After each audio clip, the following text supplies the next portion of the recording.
Sehr geehrter Herr Präsident, meine sehr geehrten Damen und Herren, 존경하는 의장님, 존경하는 의원 여러분. Mit Blick auf den Arbeitsmarkt in Deutschland gibt es Grund zur Freude und zum Stolz für unser Land, weil wir auf den ersten Blick eine ausgezeichnete Lage am Arbeitsmarkt haben, den höchsten Stand sozialversicherungspflichtiger Beschäftigung seit der deutschen Einheit, die zweitniedrigste Erwerbslosenquote in der Europäischen Union. 독일의 노동시장을 바라보았을 때 우리는 기뻐하거나 자랑스러울 만한 이유가 있습니다. 첫눈에는 독일의 노동시장의 상황이 아주 좋은 것으로 보입니다. 독일 통일 이후에 사회보험 가입 의무가 있는 고용이 가장 높은 수준을 자랑하고 있으며 유럽연합 내에서는 실업률이 뒤에서 두 번째로 낮습니다. Aber wir haben nach wie vor trotz dieser guten Entwicklung, die maßgeblich auf dem wirtschaftlichen Aufschwung der letzten Jahre beruht, einen verfestigten Sockel von Langzeitarbeitslosigkeit, von Menschen, die nicht die Chance hatten, von dieser guten wirtschaftlichen Entwicklung zu profitieren. Deshalb ist es richtig, dass wir heute anpacken. Ich bin stolz darauf, dass wir heute den sozialen Arbeitsmarkt im Deutschen Bundestag beschließen werden. 그러나 우리는 예나 지금이나 지난 몇 년간의 경제 호황으로 인한 이와 같은 좋은 변화에도 불구하고 장기 실업률은 일정 부분 고정된 수치를 보이고 있는데 이들은 경제적 발전으로부터 이익을 얻을 기회가 없었던 사람들입니다. 따라서 우리는 오늘 시작해야 합니다. 저는 오늘 연방하원에서 사회적 노동시장에 관한 법안을 결정하게 된 것을 매우 기쁘게 생각합니다.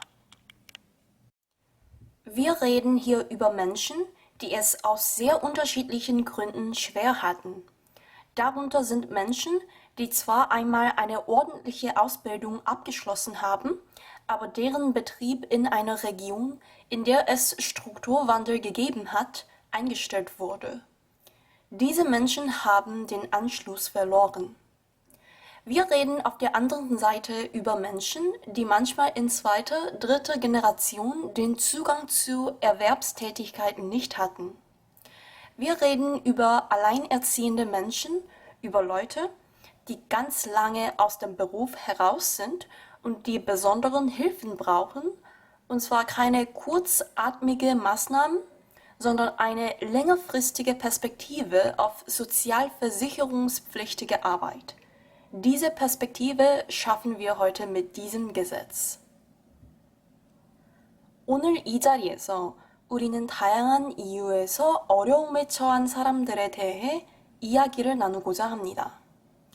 이들 중에는 비록 한때는 정규적인 직업 교육을 받은 사람들이 있지만 그들이 고용되었었던 기업은 구조적인 변화가 있었던 지역이었고 결국 그 기업은 문을 닫았습니다. 이들은 다른 직업을 갖는데 어려움이 있습니다. 또 다른 한편으로는 2세대, 3세대에 걸쳐서 고용이라는 부분에 진입할 수 없었던 사람들에 대해서도 언급하고자 합니다. 우리는 한부모 가정, 그리고 직업활동을 한 지 꽤 오래된, 그리고 또 특별한 도움이 필요한 사람들에 대해서 이야기하고자 합니다. 즉, 단기적인 조치가 아닌 사회보험 가입 의무가 있는 직업에 대한 장기적인 안목의 조치가 필요합니다. 오늘 이 법안을 통해서 장기적인 관점으로서의 조치를 취할 것입니다. Es geht hier nicht um Scheinbeschäftigung, denn uns ist klar, dass für die meisten Menschen in Deutschland Arbeit nach wie vor mehr ist als Broterwerb. Es geht um Teilhabe am gesellschaftlichen Leben. Es geht darum, Kolleginnen und Kollegen zu haben. Es geht darum, seine Leistung zu spüren. Deshalb ist es richtig, dass wir 4 Milliarden Euro investieren, um diesen Menschen jetzt eine Chance zu geben, eine Chance nicht nur auf Arbeit und Einkommen für ihre Familien, sondern eine Chance auch auf soziale Sicherheit und soziale Teilhabe an dieser Gesellschaft. 이것은 허위 고용을 말하는 것이 아닙니다. 독일에서 일한다는 것은 대부분의 사람들에게는 단순한 밥벌이 혹은 생계를 유지하기 위한 수단으로 여겨지는 것이 아니기 때문입니다. 그보다는 사회생활에도 참여하는 것입니다. 또한 동료들이 생기는 것, 자신이 얼마나 능력이 있는지를 느끼는 것과도 연관이 있습니다. 그렇기 때문에 우리가 이런 사람들에게 기회를 제공하기 위해 40억을 투자하는 것은 올바른 선택입니다. 여기서 기회라는 것은 단순히 가정을 위한 노동과 수익을 얻을 수 있는 기회를 말하는 것뿐만 아니라 사회적 안전망에 소속되거나 사회적 참여를 할 수 있는 기회를 제공하는 것입니다.